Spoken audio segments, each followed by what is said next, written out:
IPhone तर घेतला, सगळ्या सेटिंग करून झाल्या, मराठी टायपिंग करण्यासाठी तर जीबोर्ड सुद्धा डाउनलोड केलाय, पण मराठी टायपिंग होत नाही ना. तर याचं सोल्युशन आता मिळालेलं आहे.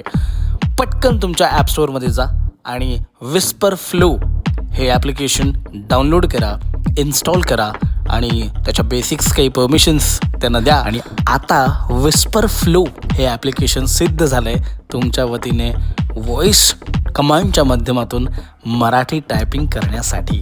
कसं हे पहा. लेफ्ट कॉर्नरच्या ग्लोब आयकॉनवर क्लिक करा, विस्पर फ्लो कीबोर्ड सिलेक्ट करा आणि बोलायला सुरुवात करा. नमस्कार विजय सर, तुम्ही कसे आहात? उद्या ट्रेनला येणार आहात का? हवा तो मजकूर बोलून झाल्यानंतर उजव्या साईडच्या त्या राईट टिकवर क्लिक करा आणि मग पहा जादू. तर बरं का मंडळी, हे ॲप्लिकेशन सुचवून माझा आयफोनवरील मराठी टायपिंगचा संघर्ष कायमस्वरूपी संपवल्याबद्दल माझा मित्र आकाश भंडारी यांचे मनपूर्वक आभार मानतो. थँक्स आकाश. व्हिडिओ आवडल्यास लाईक आणि शेअर जरूर करा.